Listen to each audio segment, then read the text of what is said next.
complicated question, but well, the official ruler is King Fahd bin Abdelaziz. King Fahd is unfortunately very sick.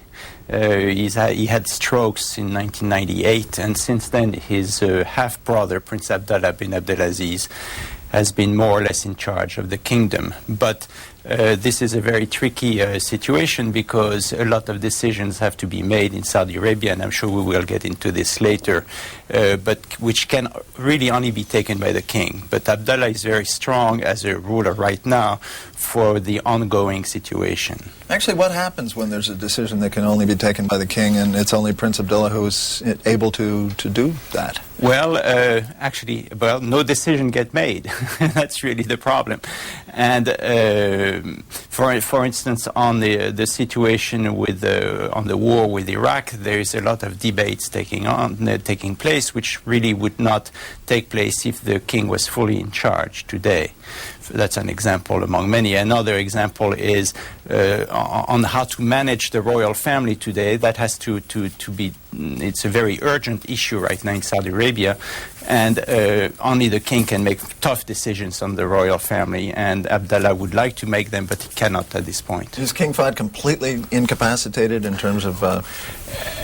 I think most people would say that yes, he is. I heard some friends of mine who saw him in Spain this summer that he was really not as incapacitated as people say, but in fact most of the decisions are really made by the Crown Prince, even though he does show up from time to time. I mean, he opened the parliament, if you like, or the so-called parliament last May, and he just showed up. He didn't say anything. Explain to us a little bit about the Saudi royal family. This is very much a family government, is it not? Well, Saudi Arabia is called Saudi Arabia because it is controlled by the Al Saud family. And it was created in the early 1900s by Abdelaziz. But in fact, it goes back much longer than that. The actual rule of the Al Sauds in Saudi Arabia started in 1754. And except for a very short period of 35 years where they lost power to the Ottomans, actually, the Al Sauds have been in power since 1754 in one form or another in the center of Saudi Arabia. So it's really a family from a town called Durraya, which is very close to Riyadh, the capital today, from the center of Saudi Arabia. It's a tribal government originally. The Al Sauds have a lot of Bedouin roots, and they trace their lineage all the way to Abraham. I guess we should show, if we could, people exactly what we're talking about here. Here's the Arabian Peninsula, which is comprised mostly of Saudi Arabia. There's, of course, Oman, the United Arab Emirates, and Yemen. Most of the peninsula is Saudi Arabia. And here's Riyadh. What sort of country is that, by the way, right there around Riyadh? Well, it's pretty stark. I mean, the whole center of Saudi Arabia is really it's like a stone desert, if you like. It's very flattish with a big escarpment, a little bit like in Arizona. It looks very much like Arizona, but drier. Where it's interesting is places like Riyadh and a few other small towns around are actually oases originally. And if you drive on that very stark plain of Saudi Arabia, all of a sudden you will get into a sort of a big escarpment. And there, as far as the eye can see, it will be very, very green with palm groves following a small, what they call a wadi, which is a dry bed river. And the contrast is actually rather beautiful. And so Riyadh in Arabic means garden, because that's where people used to grow dates and alfalfa and wheat and so on in that little oasis. And what did the Saud family do that enabled them to rise to power and control? Well, they were sort of a leading tribal family in the 1700s, and in 1750 they made an arrangement with a very famous reformer of Islam called Abdel Wahhab, and we've heard a great deal about Abdel Wahhab lately under the name Wahhabi. So this alliance of the sword and the religion sort of created this family that's this power. And since 1750, actually 54, the Al Saud and the Al Sheikh, the descendants of Abdel Wahab, have worked together. And the Sauds are the political power, and the Al Sheikh are the religious power. We want to invite our callers to call in, our viewers and our listeners to call in. We have 3 lines. We're going to divide them up geographically for this next hour or so that we're going to be speaking with Jean-Francois Seznec. If you live in the Eastern or Central time zone, please call in at 202-585-3880. Mountain and Pacific time zone, 202-585-3881. If you're watching C-SPAN in the Persian Gulf, which is we occasionally get calls from there, or anywhere outside the borders of the United States, we have an international line that's 202-585-3882. Let's talk a little bit about Wahhabi and how that came. That is something that is more and more in discussions of Saudi Arabia. Yes. Why is that? Well, because it's really one of the major reform movements in Islam today. And it started, as I said, in the 1700s, but it's been gaining a fair amount of momentum, especially since the early 1940, 1950. To sort of make it more understandable about what this is about, I think if you compare Abdel Wahab to John Calvin, you find a lot of similarities. The writings of Abdel Wahab and the writings of John Calvin are very similar. I'm not a specialist in religion, but it's always struck me that the key factor behind John Calvin, as far as I understand it, is the fact that there cannot be any links between man and God. There cannot be a hierarchy between man and God. Therefore, the priests are really not that important. It's exactly the same for the Wahhabis. And it has given birth, under Calvin, to the Puritans and to very, very tight moral views of the world. And it's the same thing under Abdel Wahab. So if we compare today the Wahhabi movement to the Puritan movements of Massachusetts in the 1700s, you find a lot in common. So, and a lot of these groups are absolutely sure of the truth. They have the truth. No one else has the truth. And therefore, they are, they do not tolerate anything else than their own statement. And it's very close to, again, the Puritans of the 1700s. However, what I see as hope in the future is that the Puritans have evolved, and I don't see why the Wahhabis would not evolve. The problem is right now we do have a clash of 2 views of the world between the Wahhabis, who have the absolute truth and their own approach to God. Within Islam, they have a lot of enemies, and they attack all the other Muslims, much more so than they would attack Christians, because they view that the other Muslims have strayed from the true path, and therefore you must change that first. Is Wahhabi Islam the only kind of Islam or the dominant kind that's practiced in Saudi Arabia? And how is it different from that practiced in, for instance, give us some examples of other countries where it's utterly different? Well, yes. I mean, for instance, the biggest difference of all is the difference between Iran, which is a Shia country, and Saudi Arabia, which is Wahhabi. But within the range of the Sunni Muslim, and the Wahhabis are a branch of the Sunni Muslims, there are many, many ranges. For instance, Turkey, Egypt, and all North Africa have very, very strong links to what's called the Sufi Islam, where you have saints and you have priests who have a certain way of approaching Islam, which the Wahhabis do not believe in at all. I mean, when I lived in Saudi Arabia and I traveled there for years and years, I never realized that, there was such a thing as Sufis, really, because I always thought there was only the Wahhabi way. You never hear about the Sufis in Saudi Arabia, for instance. But Sufis are very important in the rest of Islam. But the Wahhabis are wiping out the Sufis right now. The movement which is taking hold today, which is also called, another word for it is the Salafi movement, which is not just Abdel Wahab, but all the reform movements who want to go back to the old words of Muhammad, the real words of Muhammad, as they say. They are called the Salafis, the followers of the Prophet. Just one more question about Wahhabi Sure. Islam, and that is, what does it have to say politically about the United States? Is there a political component to it? Oh, absolutely. they really do not like the United States because they view the United States as being morally bankrupt. I think that's the first key. And the second thing is they see the United States as being the allies of Israel, whom they feel are trying to, fight all the Muslims and suppress all the Muslims in the world. And therefore they're being sort of their front guard, if you like, the attack guard of Islam against this kind of their perception of the West. And yet the governments of Saudi Arabia and the United States are traditional allies. Very close indeed.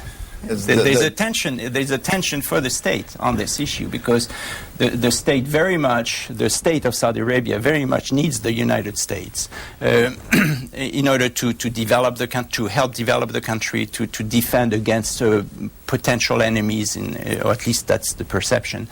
On the other hand, they're also very much indebted to the religious, to their own religious right, if you like, and so they have to navigate those shoals constantly, and they've been doing this since the very early part of the modern days of Saudi Arabia. Okay, much to talk about, but let's go to our phone calls. Our first call for Jean-Francois Seznec from Wichita Falls, Texas. Good morning. Good morning. I wanted to ask you, guess what the relevance of the name Levant is to that region, and also if he knows any historical information, where was the city of Byblos, where they got the Bible name from? Mm-hmm. Where was it located in that area?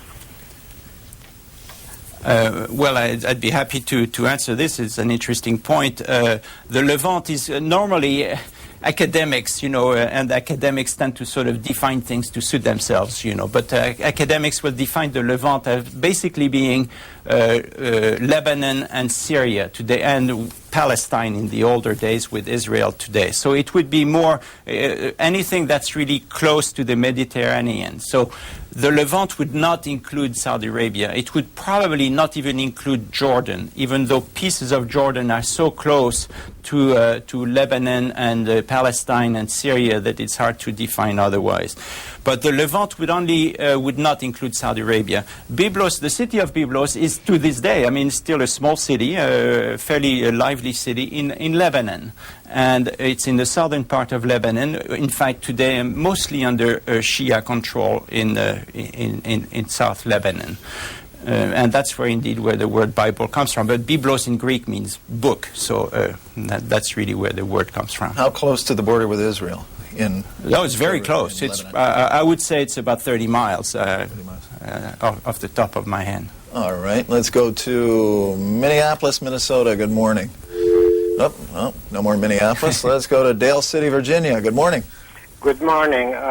My question relates to not so much specifically the Wahhabis or the Sud, but in general, different sects and trends in the Islamic traditions, the way West looks at it and sees them as danger to itself. A couple of minutes ago, you likened Abdul Wahhab to Calvin. Now, how much is Calvinism dissected by the Muslims as to ramifications for the Muslim world, certain Christian trends, say Scientology or something else? Why do we look at that world as if different religious trends, as if some threat to the West? If you look at the history of Islam all the way to the Crusades, after the first wave of Crusades, when millions, hundreds of thousands were slaughtered and the blood was the knee-high of the horses, after that Saladin Ayyubi took the Holy Land back, and he did not kill one Christian civilian. And that follows all the way to the Kosovo, the genocides in Bosnia, etc. Why is it that our different Islam, I am saying our because I happen to be a Turkish Muslim, these Islamic trends are as if some outer space aliens coming and taking over our civilization. Why, if some is more fundamentalist than some others? You have the Quakers and Mennonites and etc. The Muslim world don't look at them as these people, if they gain the preeminence and it's going to be danger to us, they just see it as conservative Christians. Why can't you look at the Muslim world that way? Because the Jews and Christians lived under Ottoman Empire for hundreds of years with full freedom. I happen to be from Turkey. I know that. The Jews flourished very well in Turkey. Okay, caller, let's get a response. Well, I mean, it is a very, very important point, and it's really no easy way to deal with this. I think, as I mentioned, yes, I personally view a lot of links between Calvin, or similarities, I should say, between Calvin and Abdel Wahab. However, we're also talking about 300 years of difference, and therefore we have a society, the Christian, Judeo-Christian society has evolved for the past 300 years, and in a way the Saudi society was sort of stayed behind in a way for 300 years. I don't want to say that they're behind in that sense, but they did not evolve in the same path, and in a way we have a 300-year gap between the Wahhabi evolution, if you like, and the Calvinist evolution. I think we don't want to overdo how much freedom there was for the Christians and the Muslims under Islamic rules, even under the Ottoman Empire. Definitely there was a lot of support by the Turkish Ottomans in particular for the Jews, and many of the Jews left. When they left Christian Spain, they were adopted by the Turks. So there is some good feelings there, but it was not easy to be a minority under Islamic rule, and there was always, of course, the tax on the non-Muslims and so on. Furthermore, in Saudi Arabia, under Wahhabi control, there was absolutely no tolerance whatsoever for any non-Muslims. In fact, there was no tolerance for anyone else than the Wahhabis. So it is not a simple solution, the situation here. Before we go down a lot of different paths, and I think we will in the next 45 minutes or so, but let's get back and just talk about the leaders. If we could just do a capsule description of each of them. You said Abdulaziz is the first, is the one who created the modern Saudi Arabia back in 1930? Well, he started it officially became a kingdom of Saudi Arabia, I think, in 1932. In fact, he had been in power in Riyadh since 1905. And Abdulaziz named himself king of Hijaz and Najd in 1927, and then Kingdom of Saudi Arabia, king of Saudi Arabia in 1932. What sort of a guy was he? Well, according to historians and people who've met him, he was extremely charismatic. Man, first of all, he was very tall, very powerful, and very charming at the same time. We have a photograph of him here. He looks like right out of Central Casting. Right? It does. It's a leader. But a very handsome man, people say, and he was able to sort of, by the sheer force of personality, was able to bring people to his cause. But he was an extremely, extremely astute politician. Now, he died in 1953. That's correct. And he was succeeded by his son. By one of his sons. One of his sons, sorry. How many did he have? There are a lot of talks about that, but I think the consensus is 37. 37. And probably as many, if not more, daughters. We don't know for sure. Now, how does one become the one who succeeds him? How did that happen? Well, this is very interesting. And in Saudi Arabia, there's really no rule on succession per se. It goes according to Bedouin tradition, which means that the leaders of the tribe, if you like, get together and basically elect a leader. So in a sense, at the level of the leadership, there is a kind of democracy. It sounds like how the Pope is chosen. Well, yes, that's a very good. I hadn't thought of that, but it's a very good example. The main princes and the family today counts probably 10,000 princes and princesses, something like this. The family gets together basically and acclaim whom they see as the most successful person in the family and the most likely to succeed as a king. And it's not a primogeniture in a British sense or the French sense before the Revolution, or even in some other places like Jordan or Bahrain, where primogeniture was brought in by the imperial power. This goes back to the Bedouin roots. Now, Abdelaziz, with so much charisma, was sort of able to bring his own line into power. So his sons were then guaranteed that they would then have the power forever. But if you have 37 sons, then you have to decide which one is the best. Now, he decided his oldest son at the time, Saud, would be the best. But Saud was a miserable failure as a king. He spent all the money, and he didn't know how to deal with the tribes. He didn't know how to deal with anyone, and eventually was kicked out by Faisal, his brother, who didn't kill him, but just exiled him. And Faisal, it took him 11 years to do that.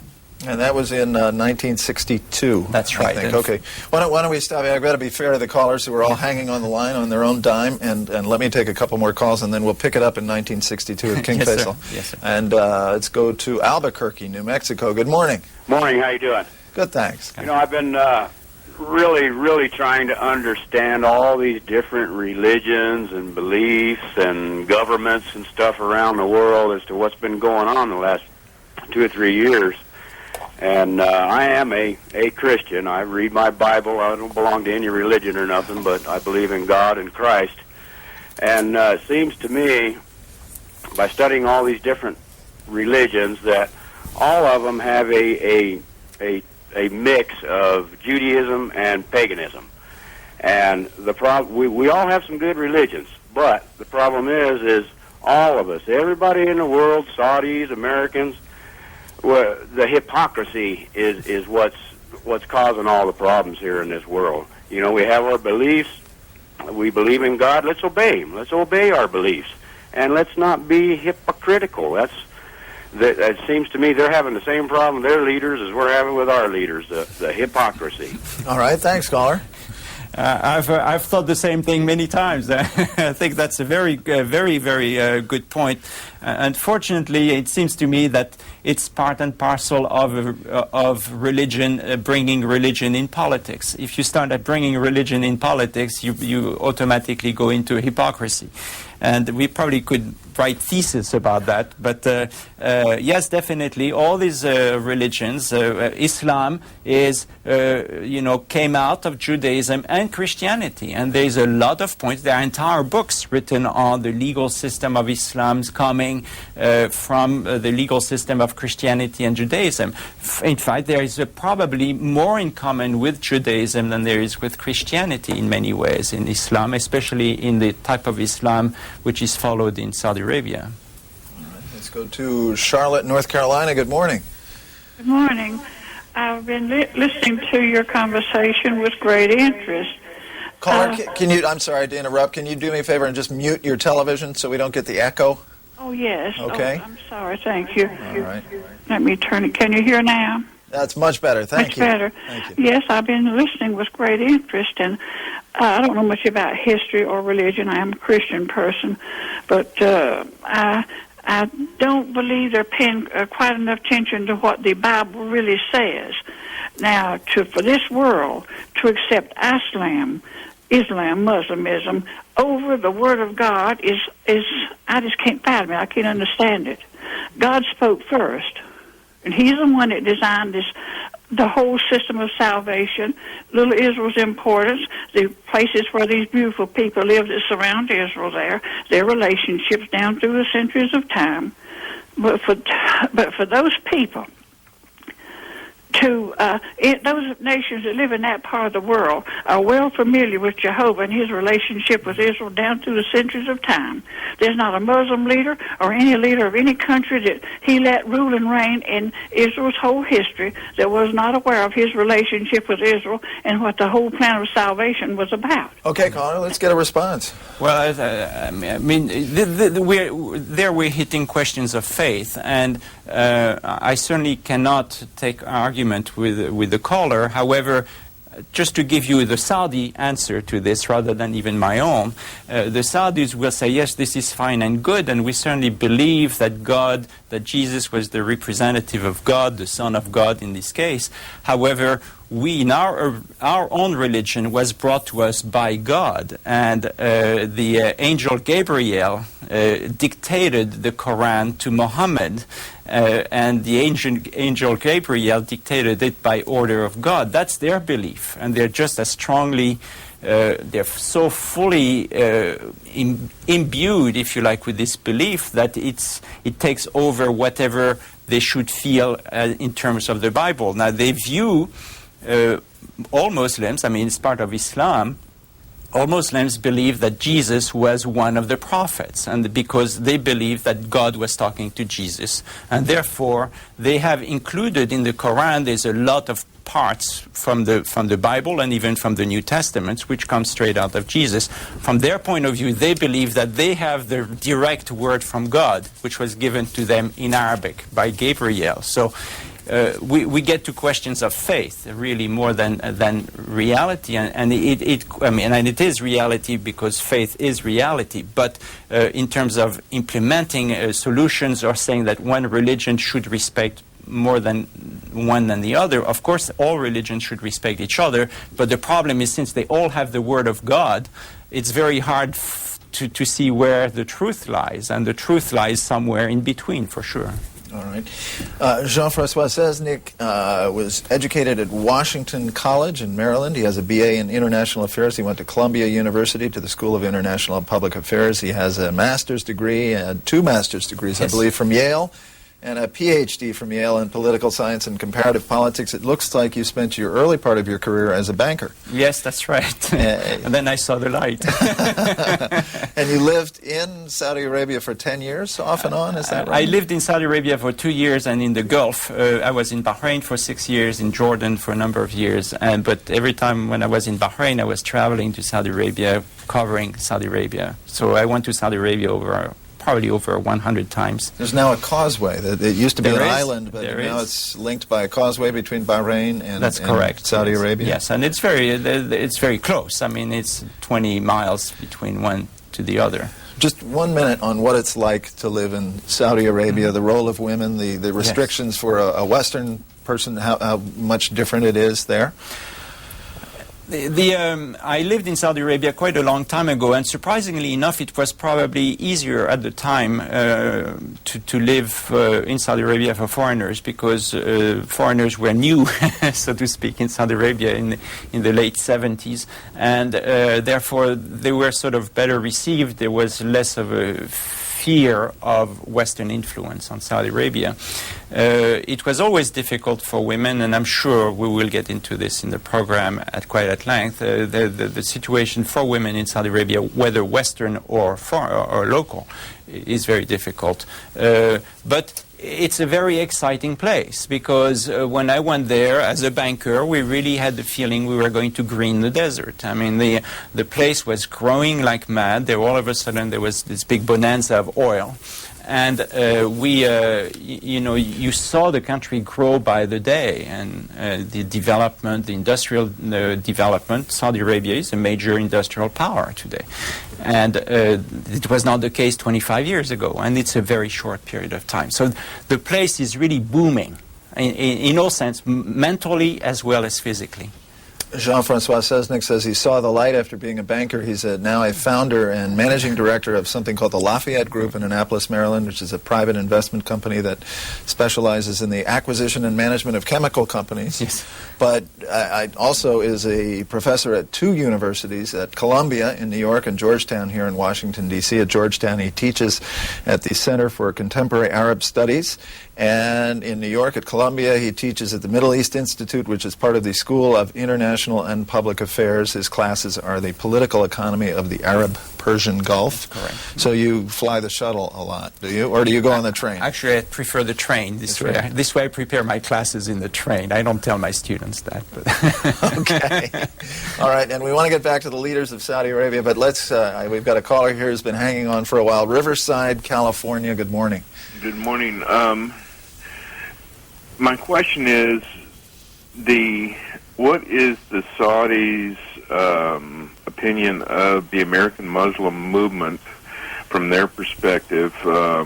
It's my and I'm not an expert in this field, but it's my understanding that they tend to look at it more of a hypocritical because as the individuals live in a morally corrupt country voluntarily, and again, I'm not an expert in this field. I just wondered what they felt about the American Muslim movement. Mm-hmm. Thank you.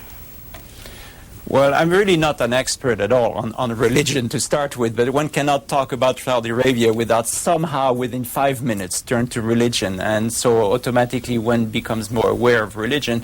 And I think, I'm not sure I would agree with the caller that the Saudi, if I understood the point, that the Saudis would view the American Muslims with some kind of looking down to them. I think on the other hand, they're rather proud of the American Muslims, because especially today for the American Muslims, life is not easy in this country, because there's even though a lot of people have reached out to the Muslims, the way the government is treating Muslims today in terms of making them automatic suspects on anything that's happening here is very tricky, and they sort of respect that. I think the Saudis very much respect the Muslims in this country. I think they see it as a movement that is growing very rapidly, that is really much closer in many ways than to their own beliefs. In other words, as far as I know, among the American Muslims in this country, you have no Sufis, for instance.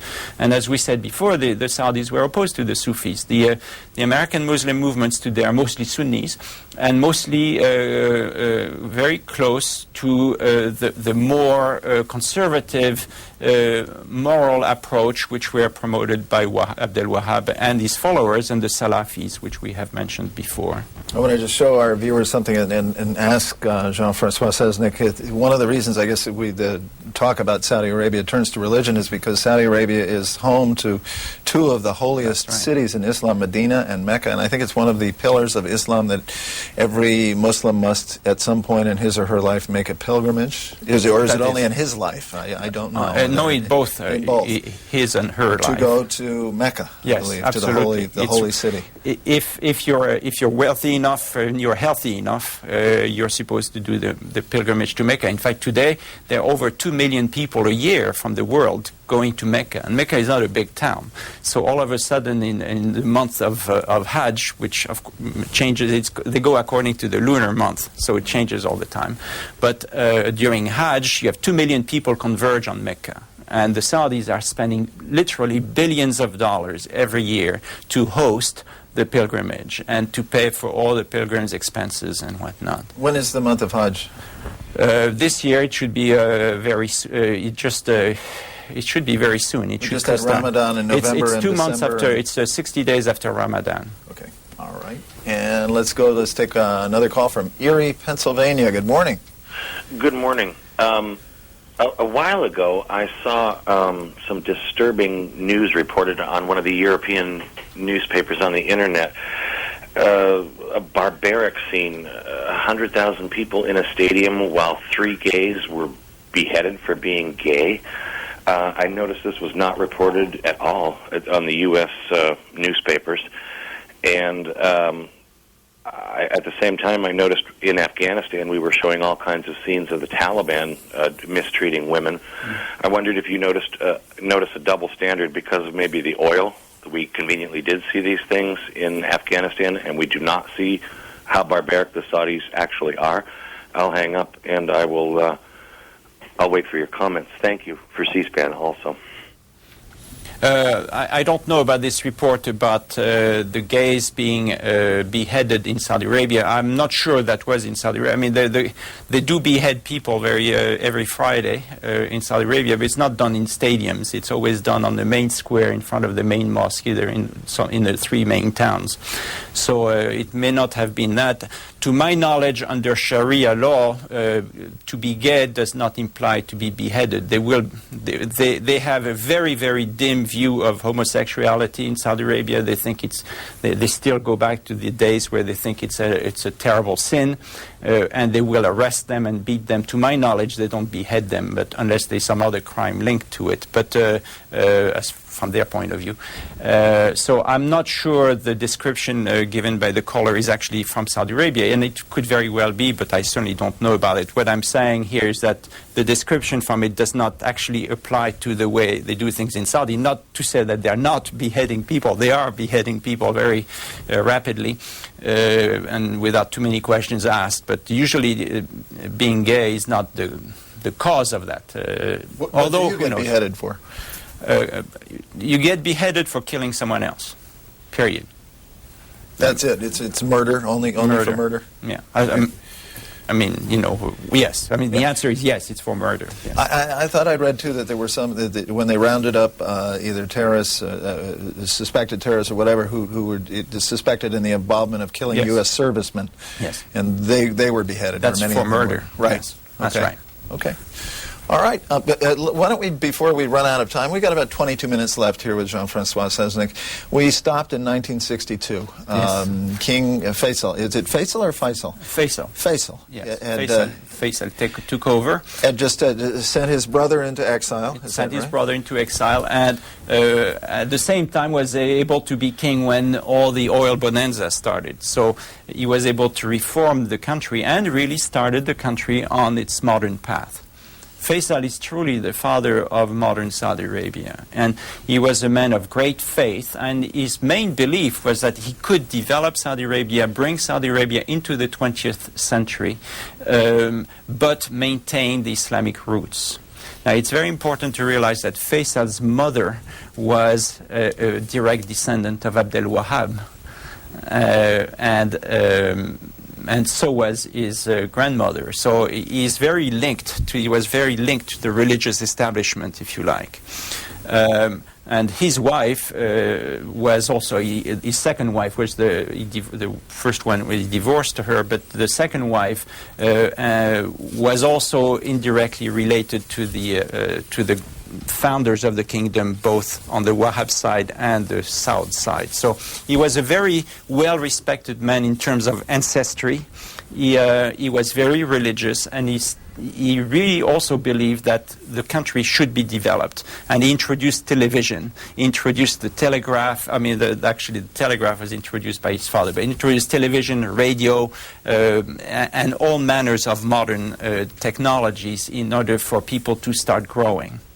So he was a very popular king, a tough king, very, very popular. He was he kept the family in very tightly, so as they would not be too corrupt and whatnot.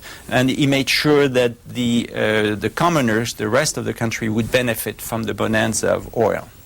So he was a very powerful king. He was assassinated in 1975. 11 years. He was king for 11 years. 11 years. And he was assassinated by a young nephew who had been educated in California, actually, but who decided that the country was not religious enough, and who decided to avenge his brother, who had been killed in a riot against King Faisal very early in the 60s, a riot which was complaining that they were introducing television.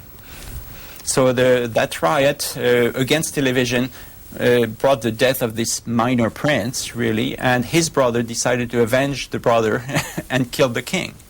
I mean, it was a terrible situation for Saudi Arabia at the time. What happened to the nephew who killed the king? Oh, he was beheaded. He was? Yes. Okay, and then what happened? Then immediately one of the brothers of Faisal, a half-brother called Khaled, became king. But he was a compromise candidate because there were two major candidates at the time to become king. It was Fahad and Sultan. Sultan was the Minister of Defense, and Fahad was sort of the general advisor to King Fahad, to King Faisal. They could not get together, so they chose a compromise candidate, Khaled, who was king for a number of years. And eventually, when Khaled died, Fahad took over.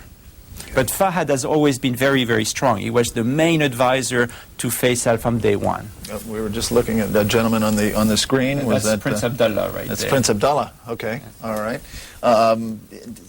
Let me just go back to the assassination in 1975. The nephew murders King Faisal. Yes. How popular was the cause that the nephew was espousing? How Totally unpopular. I mean, I think to this day, I think a lot of the more extreme movements of Islam, which are very strong and have a voice in Saudi Arabia, are not popular at all. But since they are coming from within, from the heart of the kingdom, people listen to them and they have a lot of say.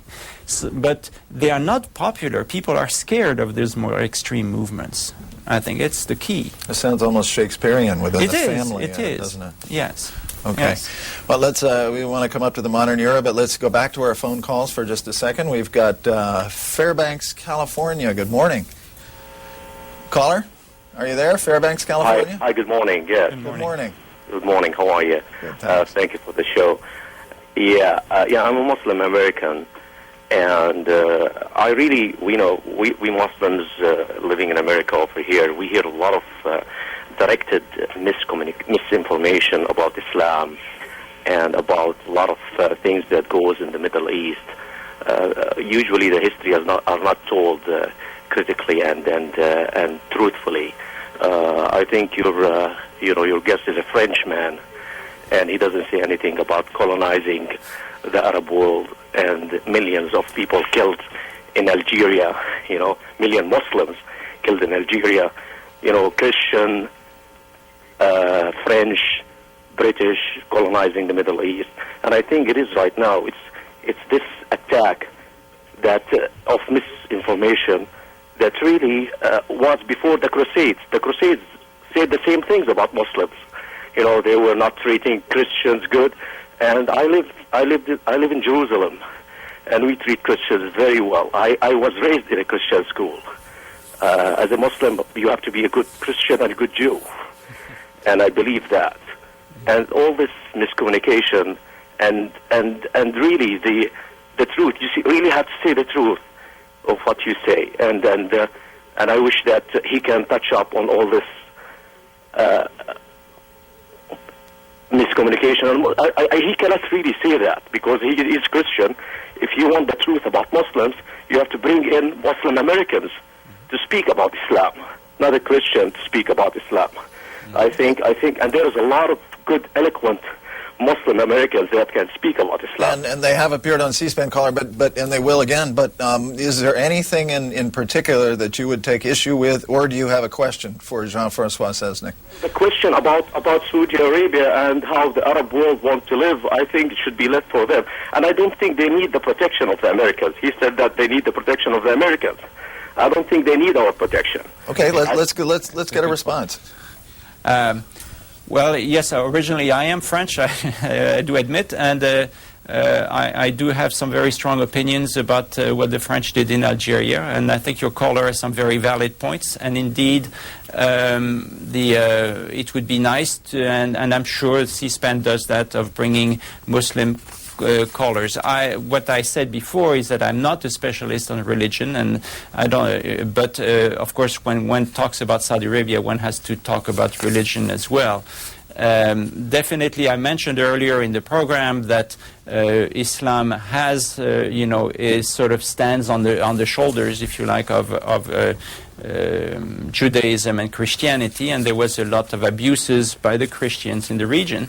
I do not deny that whatsoever. So I think I feel very that the caller makes a very good point, and I would in fact agree with most of what he said.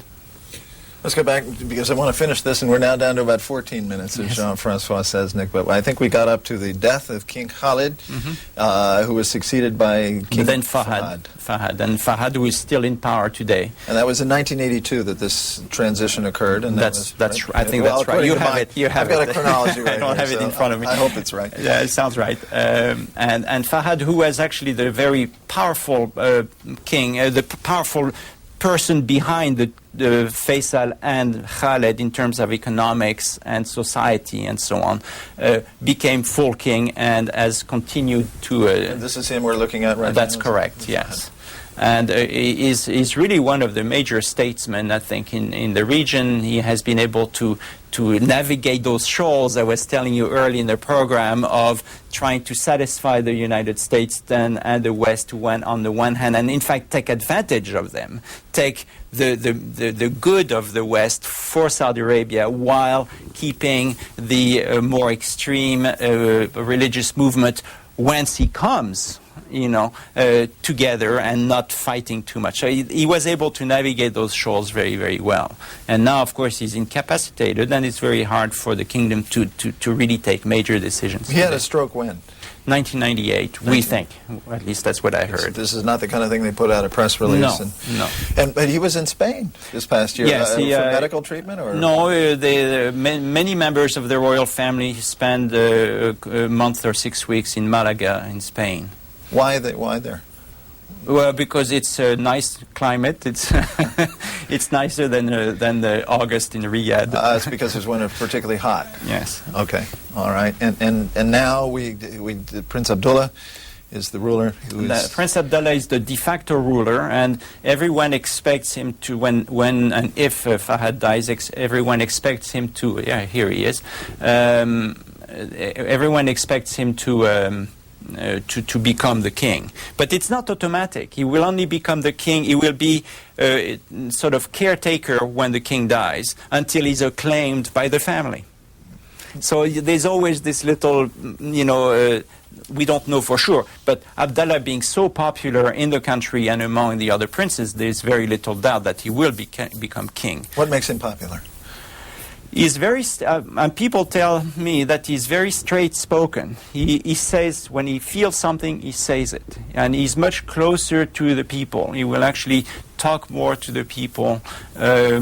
He represents more the heartland, if you like, of Saudi Arabia. His mother is a Shamar, which is a tribe from Central Arabia, which used to be the former rulers before Abdelaziz. When the Al Sauds were out of power for 35 years, most of the power in Central Arabia was controlled by the Al Rashid family, who are Shamar, of the Shamar tribe, and his mother is a Shamar. So he has a lot of links to other tribes, which make him very popular in the region. But he's also, I think, it's his sheer personality more than his blood, really. And one final thing before we go back to our phones, and that is his views about the United States, his feelings about the United States. Well, I think, he realizes that the United States is the world power, and he will not take on the United States, up front. But he does have a fair amount of disagreements with the United States, and his main disagreement is about Israel and Palestine. And in fact, most of the disagreements today between Saudi Arabia and the United States can find their origin right there. But whereas Fahad was much more willing to compromise with the United States on the idea of Israel and Palestine and so on, Abdullah feels very strongly that the Palestinians are getting a raw deal, and that the United States is no longer an arbiter in the dispute, and has taken totally the Israeli side, and therefore he feels that the Palestinians are being victimized, and he will support them. And I think that our viewers and our listeners may remember that Crown Prince Abdullah was the one who met with President Bush last April at the ranch in Crawford, Texas. That's correct. Let's go to Florence, Kentucky. Our next call. Good morning. Good morning. Thank you for taking my call. I'm a little bit down the road from where we were earlier, but it provoked something that I wanted to say. And when we were talking about Christianity and the Muslim religion and the Quran and the Bible and everything, it seems, that cultures have their God. They have the God that they believe in, yet the civilizations, they have their own beliefs. And I believe that most of us exist in our lives with what we can believe and rationalize. So therefore, in Christianity, we have so many different types of churches and beliefs, and we have our own commandments within our churches that, somehow reflect the Ten Commandments. And I'm assuming that other religions on the earth, have the same situation. But what I'm wanting to say, and it's not really a question, but I guess it could be a question at the end here, is, we have... oh, gosh, I'm sorry. I've lost my train of thought. I've got too many things going here. But basically... what are we going to do? Is the world affected by our religions and what we believe? And is this why we go to war? And I know that many believe that's why we go to war. But what are we going to do? How are we going to respect each other's religion when we all have to rationalize what we believe? In the first place. Okay, all right, caller, thanks. You know that I've got some emails here, and let's just hold that caller's thought, because I know you want to respond to that. But there was one email here that I want to say. I tell you what. I'll look through the emails. Okay. You go ahead and respond to that. Well, I mean, I think the question of the issue of religion really is so difficult because if we bring politics into religion, it always goes awry a little bit. I think just to make a point on the respect of religion, and it's sort of anecdotal, if you like, but the Muslims in the Gulf in particular have a great deal of respect for Judaism and Christianity. They criticize it, of course, but they criticize the application. They view themselves as the heirs of Judaism and Christianity. I mean, for instance, just a small factor, but Jesus in Arabic is Isa, and the name Isa is a very common first name in the region. In fact, the former ruler of Bahrain was called Isa.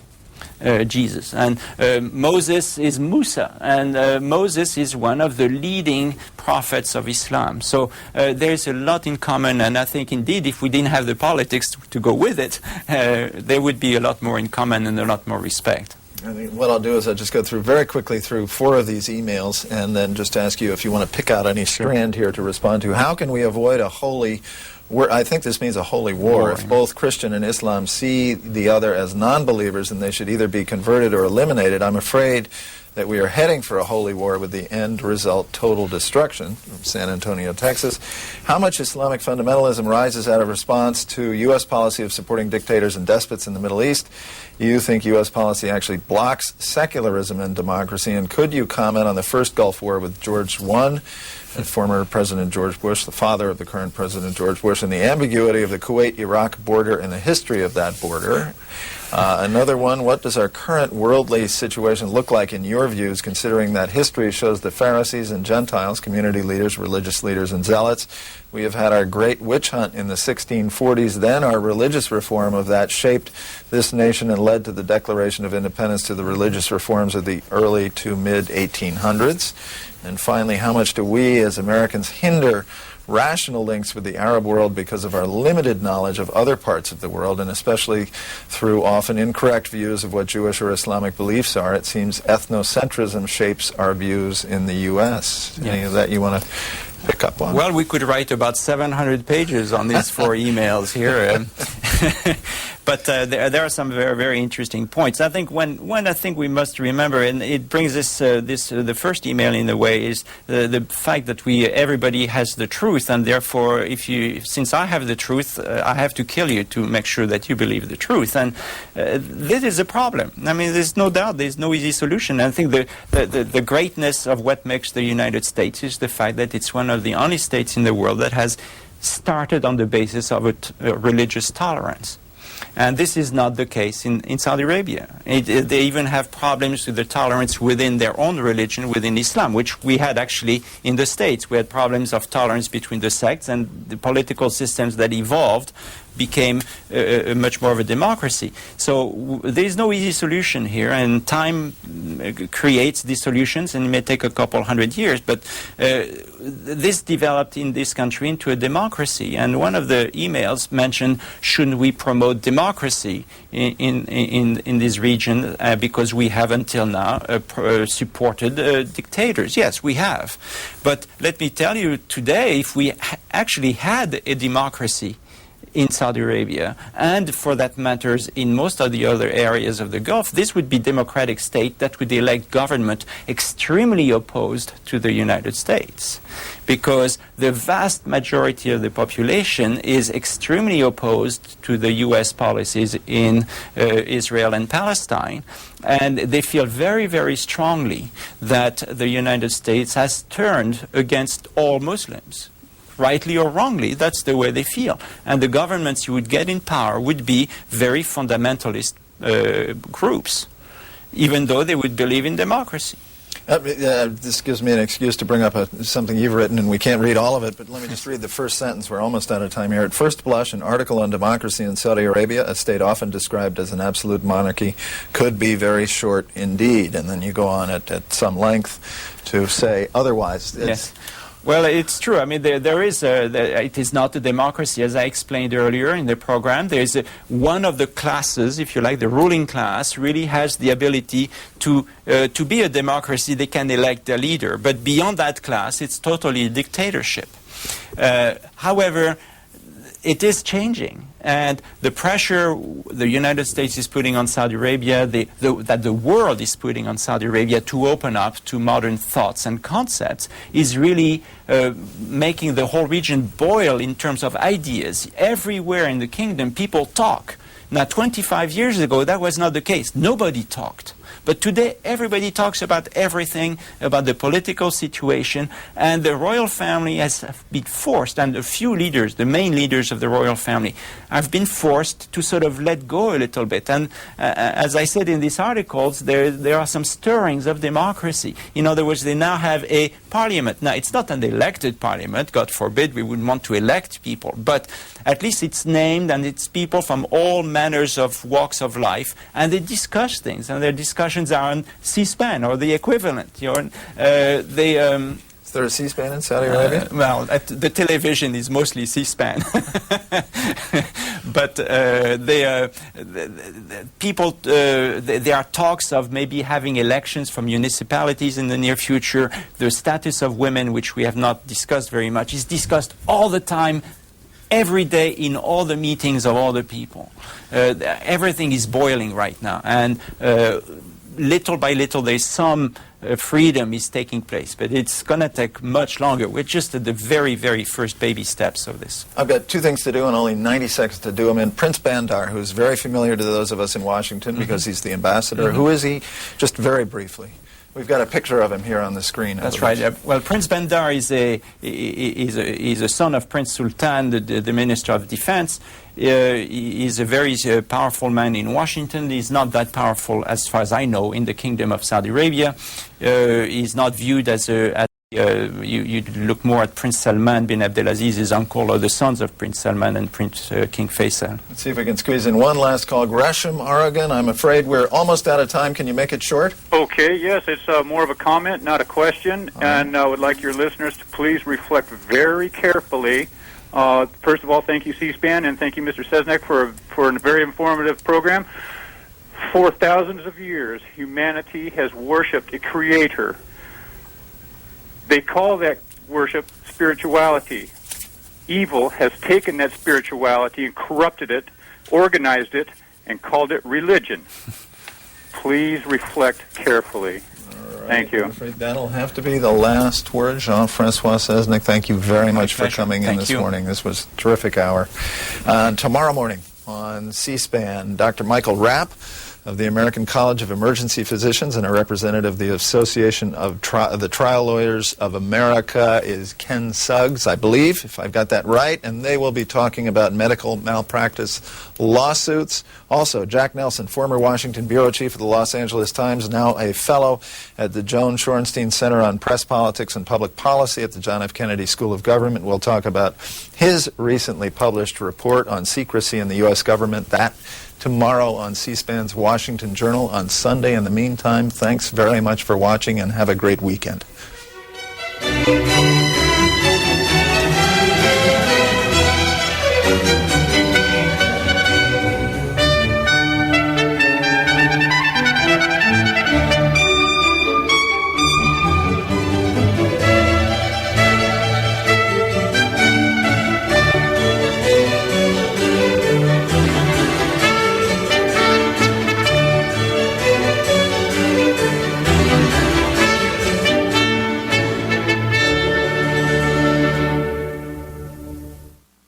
On tomorrow's Washington Journal, a segment on medical malpractice lawsuits and their impact on medicine, insurance rates, hospitals, and patient care. Also, a feature with Jack Nelson of the John F. Kennedy School of Government and his report on secrecy in the Bush administration. Washington Journal begins tomorrow morning at 7 Eastern, 4 a.m. Pacific.